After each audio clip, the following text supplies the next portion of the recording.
Chapter 37.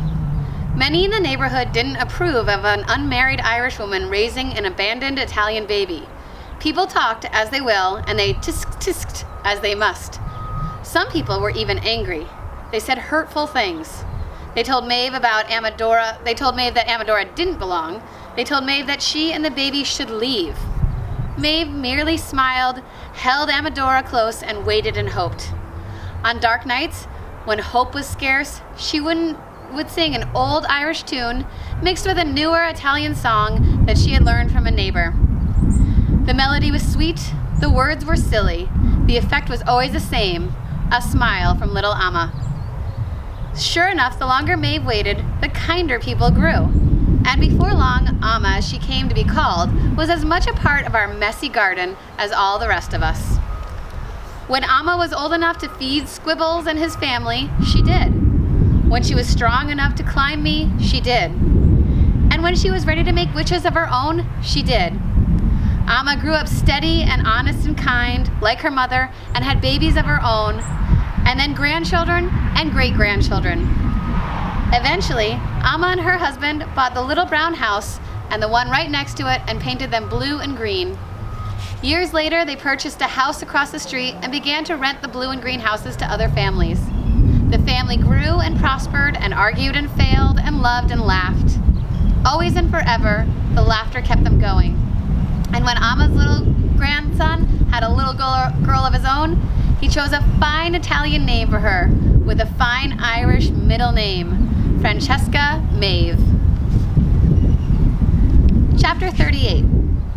As for me, my reputation grew. Hadn't Maeve's wish come true in the heart of a wish tree? Didn't that mean anything was possible? Of course, as Squibbles often reminded me, I'd had nothing to do with it. "This isn't a fairy tale, Red," he would say. But people are full of longings, and decade after decade, the hopes kept coming. A blessing and a burden it has been, all those wishes, all those years. But everyone needs to hope. Chapter 39. At long last, I stopped talking.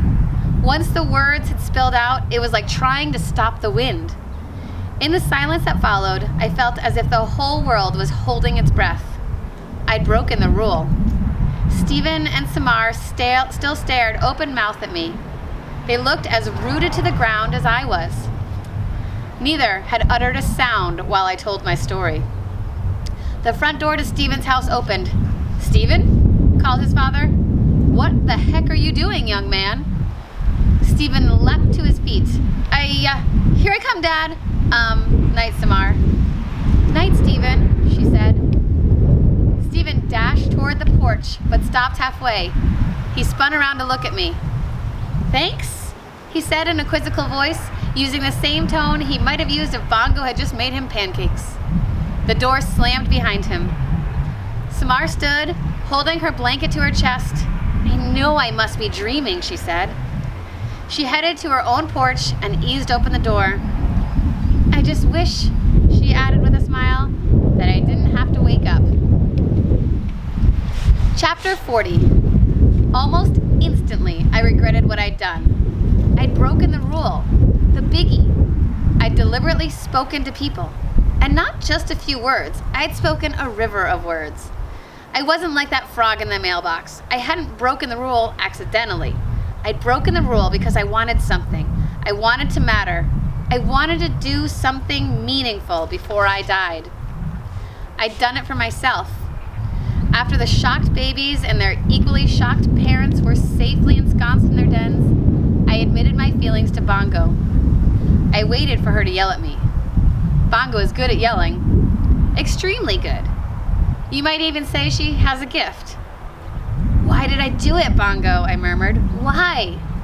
She flew to home plate. She stroked my rough bark with her sleek head.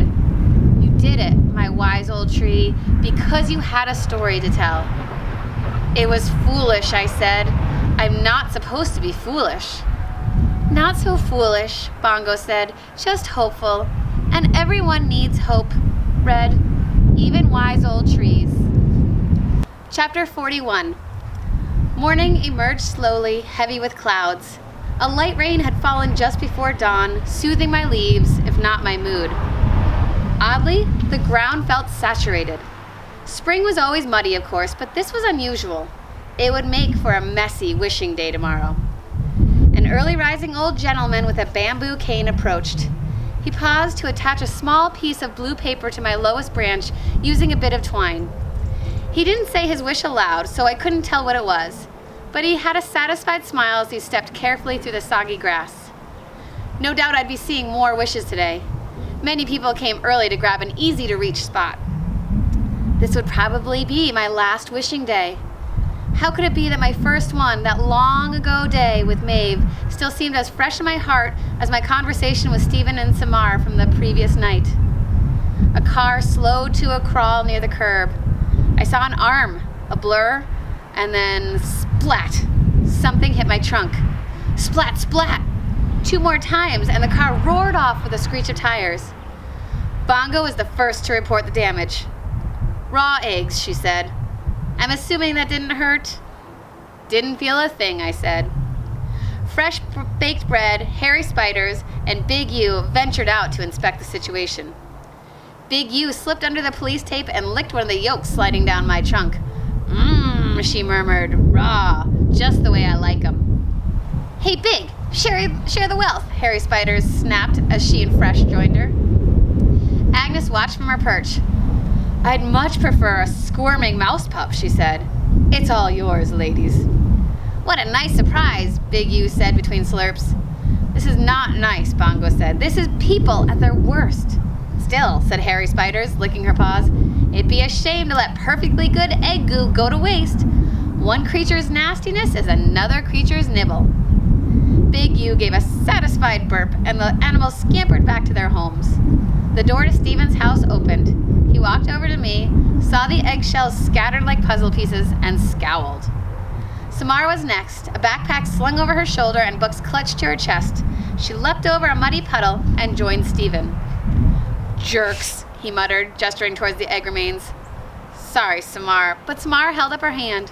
"Stephen," she said in a low voice, "last night." Stephen nodded ever so slightly, his eyes locked on me. "Last night," he repeated, as if they were speaking in code. "The tree. The tree." "You heard what I heard?" Samar asked. "I did."